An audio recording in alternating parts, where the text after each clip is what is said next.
So today I'm going to be looking at weddings that did not end up happening. So yeah, let's just get right into the video. Yes, it was my own wedding. I was waiting there and my bride-to-be texted me letting me know that she wasn't feeling well and that she needed to go to the hospital. I got suspicious when I noticed that no one from her side of the family had shown up. Turns out they never sent out their half of the invitations and never bothered to tell me that there was no wedding. So there I was with my friends and family at a wedding that didn't actually exist. This happened around 20 years ago. I'm an Indian and was supposed to get married to a guy who was a close family friend. That guy was nice and all, but on the wedding day, he ran away with my sister. Yes, you guys read it right. He ran away with my younger sister. So my entire family was very upset and claimed his younger brother as compensation. I got married to his younger brother. Marriage turned out superb, like one of those dream marriages you see on TV. But yes, the marriage was an accident. The groom got really drunk and hit his fiancée in the face in front of everyone. I was young and didn't really get what was going on.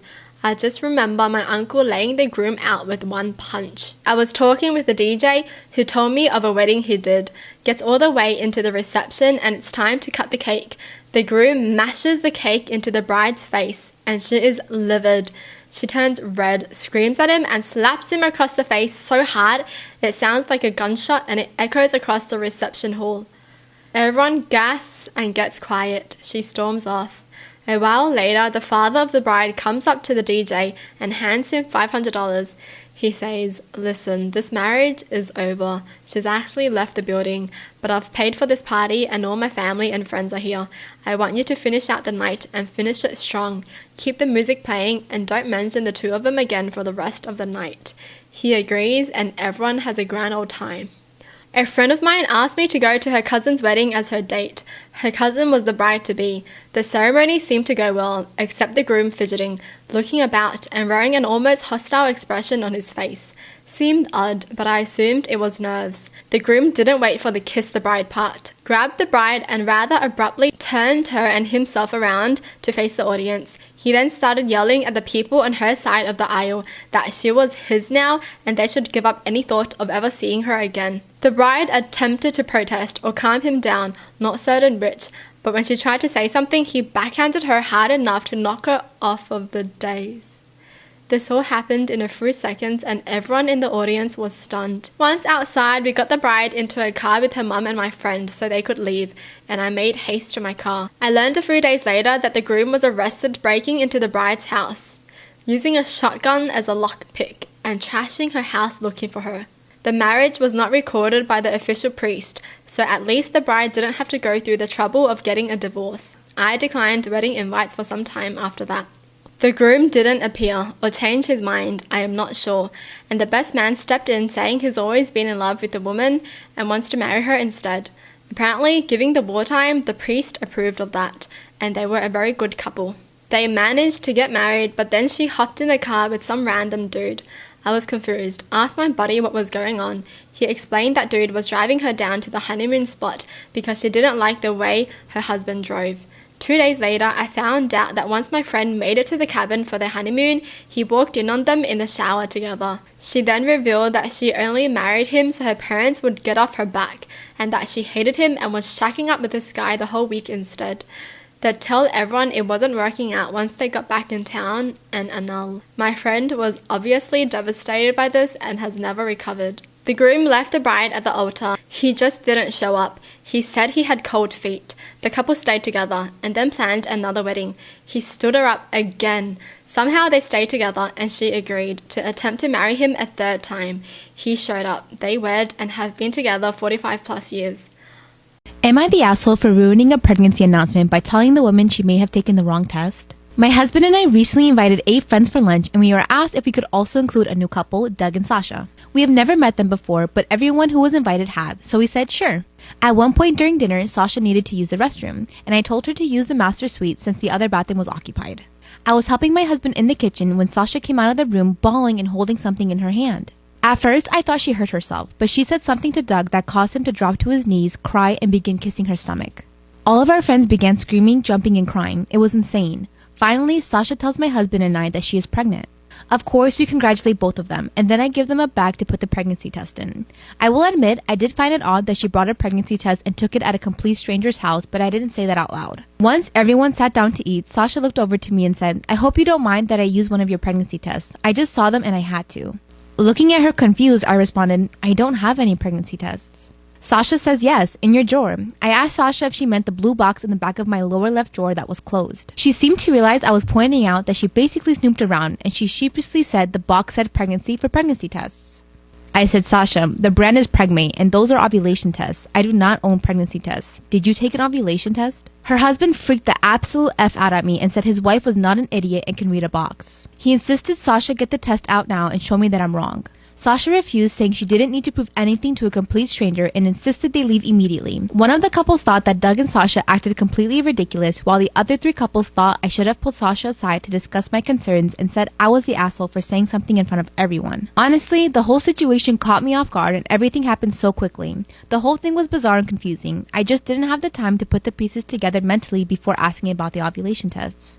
Also, I found out later through one of my friends that Sasha did take the ovulation test and she is not pregnant.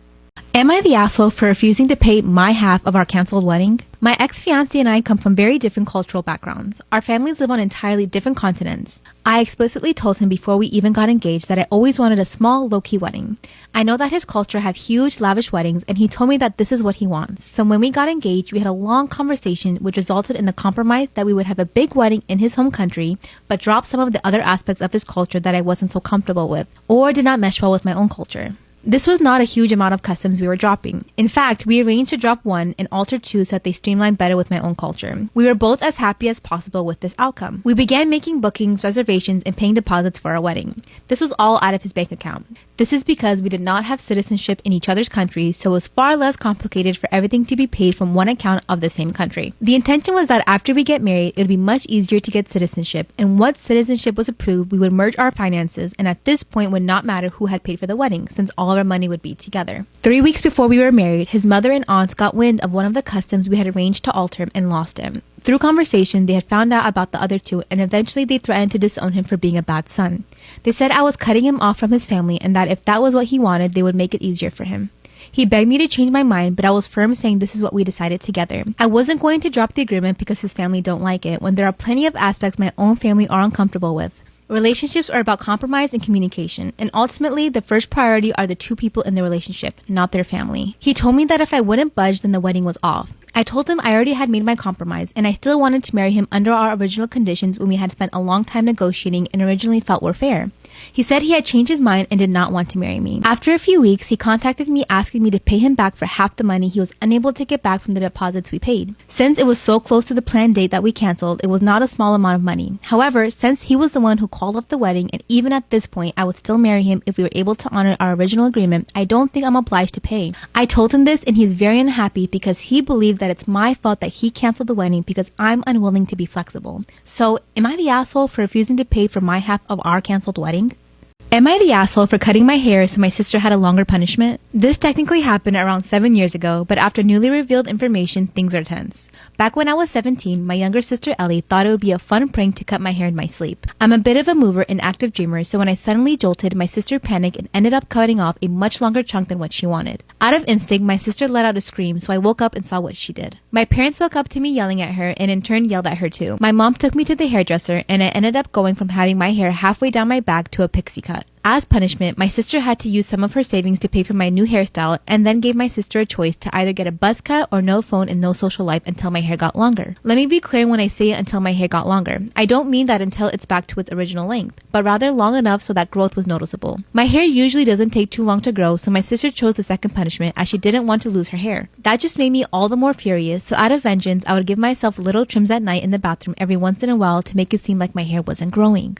Eventually, my sister got tired of waiting and missed hanging out with her friends outside of school and asked for some other type of punishment. Our dad reminded her of her option, but it still had been months, and my sister felt like it wasn't fair because she didn't intend to cut as much as she did, and that she apologized and insisted that while my hair could grow back, she could never get back time that she missed enjoying her teen years. My sister would cry and pout, but refused to shave her head to get back her privileges. Over time, I got over wanting revenge and just let my hair grow, and my sister was ecstatic to getting off the punishment. Years went by and we never spoke about it again until we had a conversation with our cousins talking talking about the worst thing we've done to our siblings. My sister brought up the haircut, and I casually mentioned how I got back at her. I didn't think it was a big deal anymore, but my sister got upset and later texted me calling me an ass. So, am I the asshole?